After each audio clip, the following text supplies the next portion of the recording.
Hello students आम standard 8 grammar पढ़ुले विशेषण।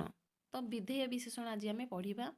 या पूर्वर आम तुलनात्मक विशेषण पढ़ी सारी आज आम आपको कंटिन्यू करवा। ओके, तो विधेय विशेषण क्या कहुए आम प्रथम जाना।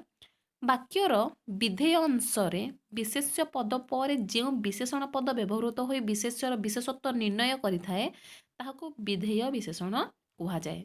तो ये आम केमी जाना जे विधेय विशेषण बोली। उदाहरण देखा, शिल्पी सुंदर मूर्ति गढ़िले। तो ये आम देखिले शिल्पी सुंदर मूर्ति गढ़िले। तो एठारे जो वाक्यर मूर्ति अच्छी, तो मुझे कौन कही कि विशेषण काम हूँ कौन ना विशेष्य को विशेषित कर। तो ये आम मूर्ति को आगे देखिए, तो मूर्ति ही मूर्ति को किए विशेषित करुच्ची ना सुंदर। सुंदर ताहले विशेषण पद, ताहले मूर्ति है गोटे विशेष्य पद। तो मूर्तिर गुणात्मक विशेषत्व को ता पूर्वर बसी थे विशेषण पद सुंदर द्वारा ही सूचित होउछि। ओके, किंतु जो सेकेंड को जा शिल्पी गढ़ा मूर्ति सुंदर, एठी देखिले जेतेले मूर्ति पर सुंदर लगी।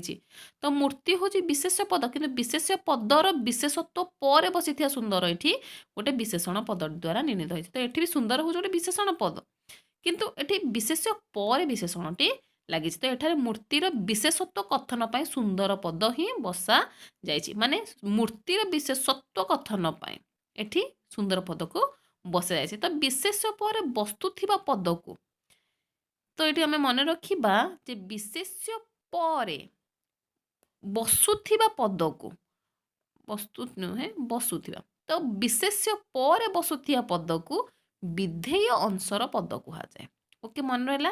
तेणु जेहेतु गोटे विधेय अंशर एटा गोटे पद, तेणु करी ताकू कहुजिबो विधेय विशेषण। बुझीला। तो शिल्पी गढ़ा मूर्ति सुंदर। तो ये आमर जोटा अच्छी ये हूँ आमर कौन, ये हूँ विशेषण। तेणु ये विशेषण पद जोड़ा लगी सुंदर मूर्ति गढ़िले। तो ये आम जो कहले शिल्पी सुंदर मूर्ति गढ़िले। ओके, शिल्पी सुंदर मूर्ति गढ़िले, तेणु ये होला सुंदर मूर्ति। तेणु मूर्ति पूर्वर लगी सुंदर, तेणु ये जो विशेषण लगे, तेणु ये कौ प्रकार विशेषण है ना, ये है आमर उद्दिष्ट विशेषण। उद्दिष्ट विशेषण आम कहवा। किंतु जिते शिल्पी गढ़ा मूर्ति सुंदर, जिते मूर्ति पर सुंदर लगी, तेणु या आम कौन कहवा ना, या आम कहवा विधेय विशेषण। ताले एतिकी होउची आमर आंसर।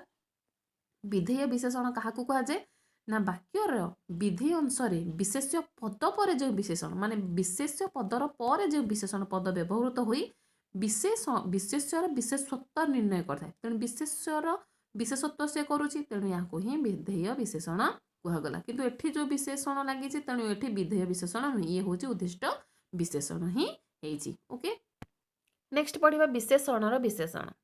ओके, विशेषणर विशेषण आम कौन पढ़िया ना, विशेषण को आहुरी विशेषित करी कहुए। तेणु एत आमर आस विशेषणर विशेषण। तेणु प्रथम जाना विशेषणर विशेषण क्या कहुए। वाक्य विशेष पदर विशेषण पद को अधिक भाव में विशेषित करने निमित्त व्यवहृत विशेषण को विशेषणर विशेषण पद कहुए। वाक्य विशेष्य पदर विशेषण पद को, वाक्य गोटे विशेषण विशेष पदर पूर्व विशेषण पद लगी, तेणु से विशेषण पद को जो अधिक भाव में विशेषित करा, तो एक तो आम विशेष पद पूर्व विशेषण लगी सारी थाए, तो विशेष को अलरेडी से डिस्क्राइब करुच्ची। विशेषण पद को जो आउ गोटे विशेषण पद को माने अधिक विशेषित करे, तेबे ताकू आम कही था विशेषणर विशेषण। तेणु आम उदाहरण देखिले आम पक्का जापर। देखा जमीती कि से जड़े भल लोक, तो ये उदाहरण देखिले ये हूँ लोक आमर विशेष्य, किंतु लोक पूर्वर लगी कौन भल। तेणु जेहेतु भल लोक लगी, तेणु ये कौन विशेषणर काम करुच्ची, लोकटी क्यों भले ना भल लोक। ओके, तेणु से कौन कला ना विशेष्य को विशेषित कला। तेणु विशेषित करिया कामटी हूँ कह ना विशेषणर। किंतु तो मुझे आम बर्तमान आम पढ़ुचे कौन ना विशेषणर विशेषण।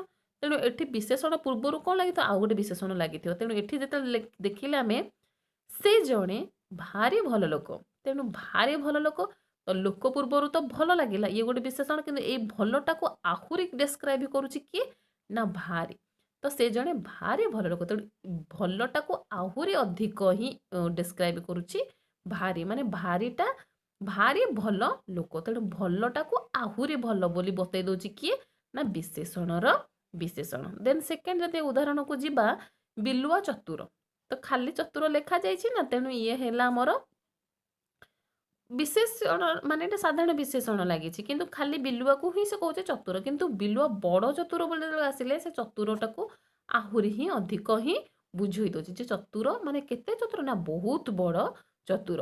उषुम पानी पियो तो एठी उषुम उषुम पानी पियो तेणु पानी को से कौन कहूचे उषुम पानी तेणु पानी को से डिस्क्राइब करছে जे पानी के भଳି ना उषुम उषुम पानी पियो तेणु एठी उषुम होचे कोन विशेषण किंतु पानीटा हूँ विशेषण किंतु उषुम आम पढ़ुचे कौन विशेषणर विशेषण माने उषुम पूर्वर आहुरी अच्छी माने सामान्य उषुम पानी पियो माने ये उषुमटा को आहुरी डिस्क्राइब करुच्ची किए ना सामान्य पदटी ओके ताले आम देखिले जे वाक्य थिबा विशेष्य पदर विशेषण पद को अधिक भाव विशेषित करने निमित्त व्यवहृत विशेषण को विशेषणर विशेषण पद कहा जाए। तो आम ये दुईटा ही पढ़िले गोटे पढ़िले विधेय विशेषण आउ गोटे पढ़िले विशेषणर विशेषण तेणु ए उदाहरण को देख जदि किछि भी तुमर प्रोब्लेम रोचे तुम्हें निहाती भाव में मत कहले मु आगु आउ किछि उदाहरण दे पारिबी ओके आज मैं एतिकी नेक्स्ट क्लास रे आगु कंटिन्यू करबा थैंक यू।